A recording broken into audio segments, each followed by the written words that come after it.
Psalms 37:4. Delight thyself also in the Lord, and he shall give you the desires of thine heart. Commit thy way unto the Lord. Trust also in him, and he shall bring it to pass.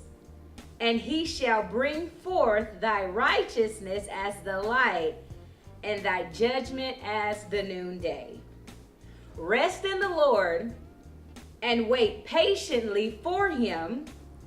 Fret not thyself because of him who prospereth in his way, because of the man who bringeth wicked devices to pass.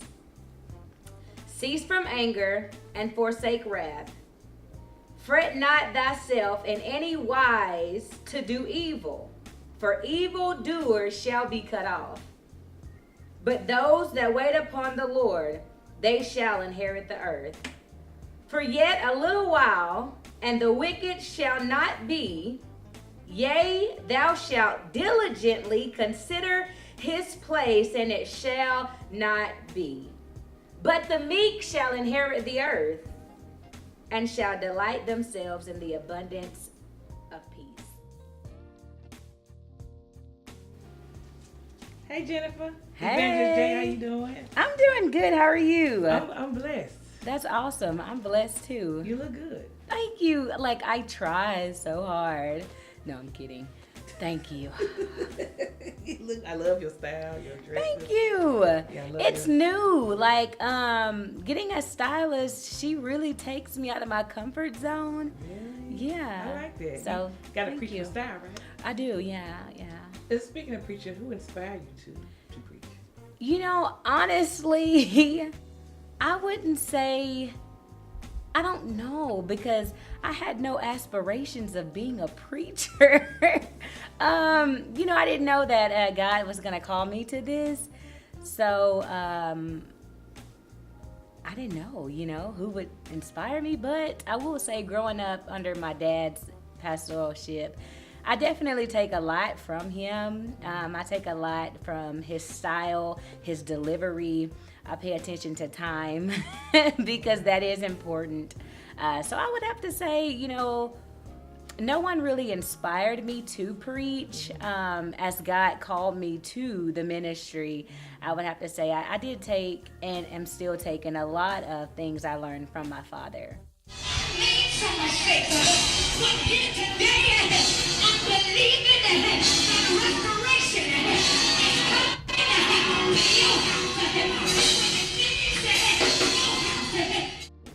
When did you start preaching? I preached my first message February 13th, 2013.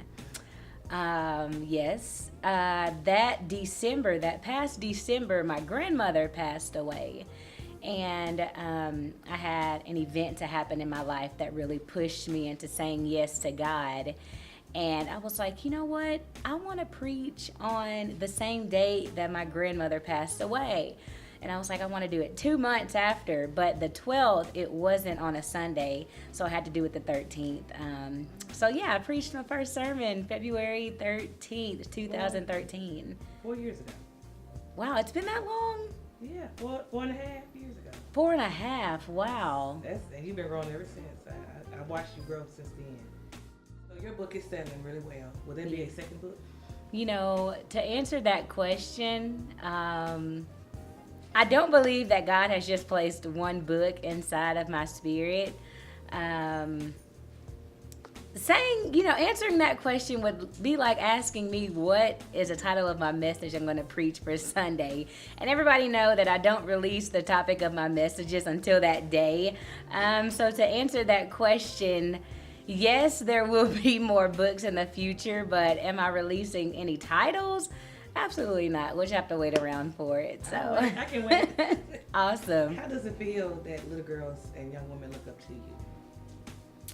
Honestly, growing up, I was never in the spotlight. I was never a girl who had a lot of attention drawn to her. So to honestly answer that, it's really humbling.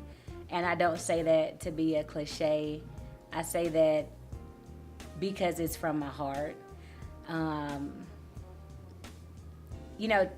The feeling when someone comes up to you after a service and say, wow, you really blessed my life, or even when women say, I just wish my daughter could have been at this service to hear you, or I wish you could, speak to my daughter.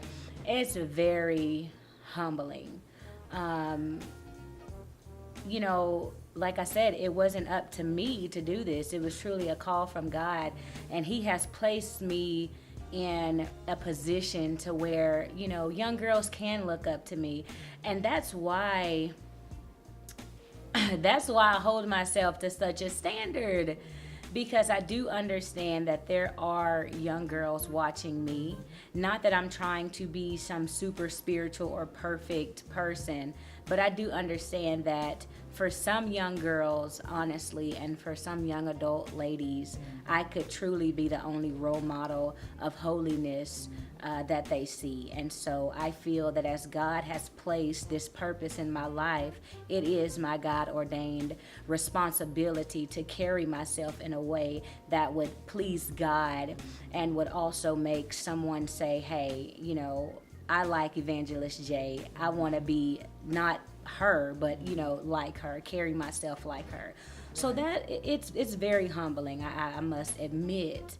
And no matter where I go, no matter how many times I hear it, it still brings such a feeling of gratitude and thankfulness and humility to my heart. I pray that I never get to a point of becoming jaded in my ministry to where I'm just going and traveling and I'm not being affectionate, or I'm not being in tune with the people.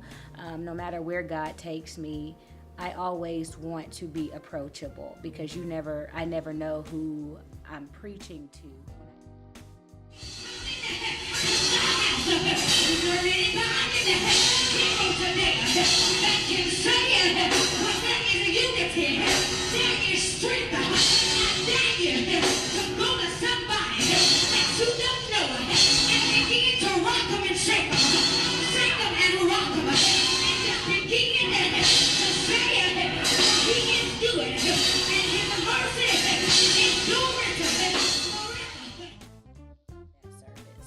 I know I look up to you. I'm like, I like her hair. To look at somebody that dressed nice and I like her heels, or I like her dress, or I like her hair. And then you preaching. I mean, so many Absolutely. girls, they look up to Nicki Minaj. But then they look at you like, if she can preach and look like that. Wow.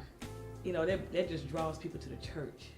So, Yeah, that's why I like your style. I like how you change your style. It's a great feeling, and like I said, I thank God for ministry, because ministry, I would have to say, it really helped push me into my woman.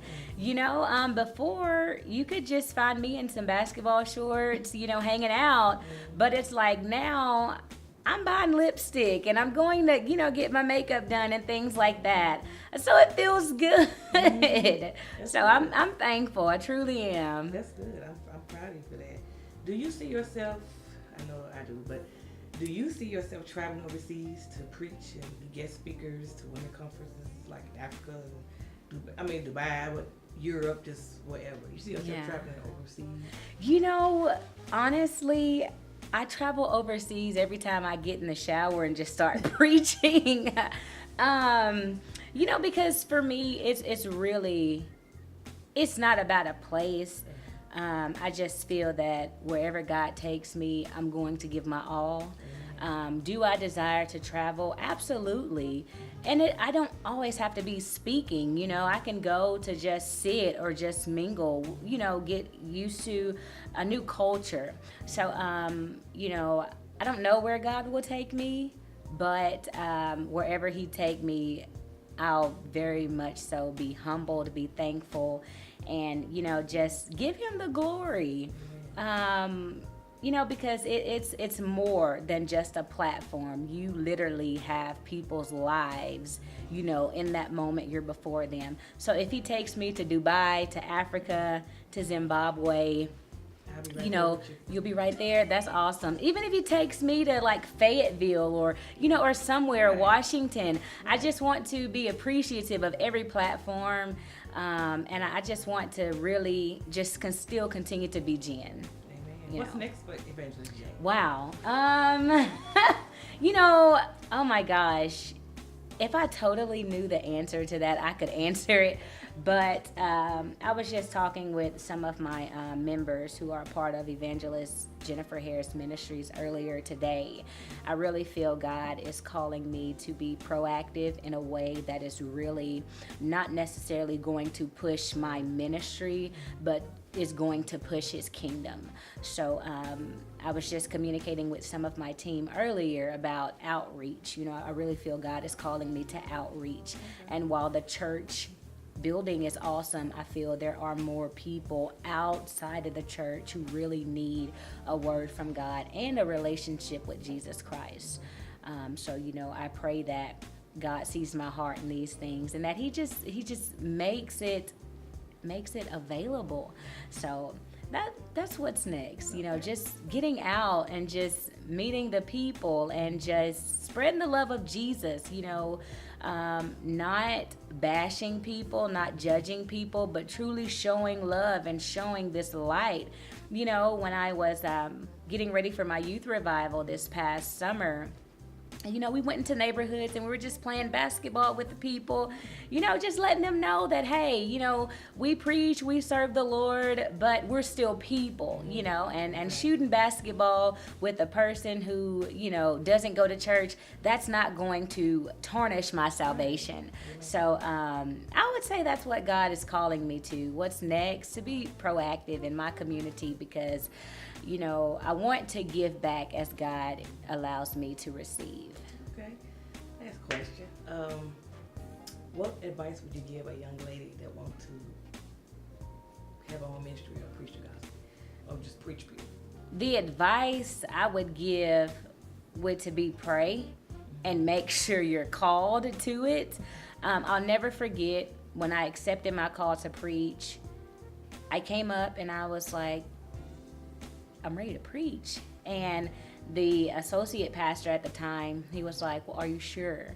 And I'm like, yeah, I didn't know how to go through a formula of questions. I just thought it was that simple. But he was like, go back, ask God, and I want you to come back and specifically tell me what God says to you concerning preaching.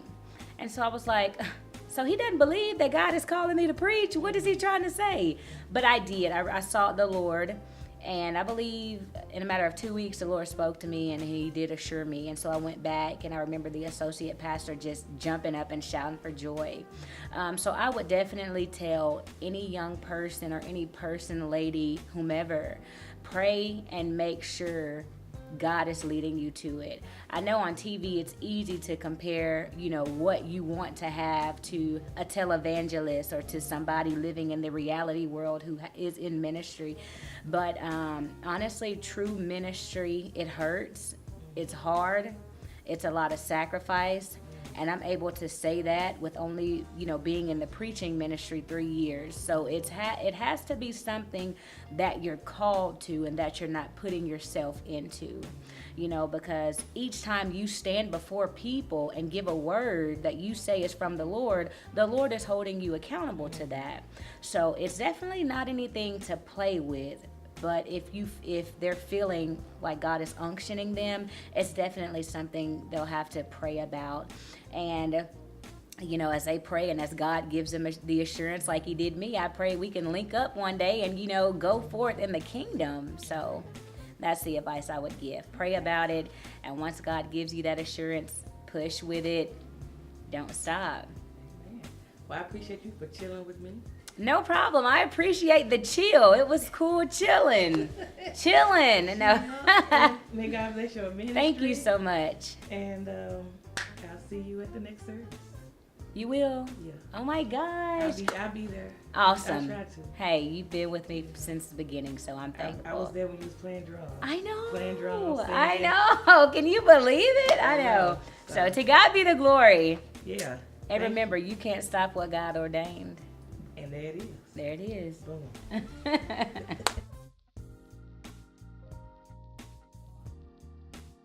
Really hot. I ain't got to lie about that, girl. We record. You need a little fan? Yeah, hold on. I need a break because I ain't gonna make it. What you love about it? You know, just everything. I mean, you know, I feel like this is me. I'm glad you got your fan. It's not churchy, but it's a fan. Yeah. You know, I need one of those old school fans.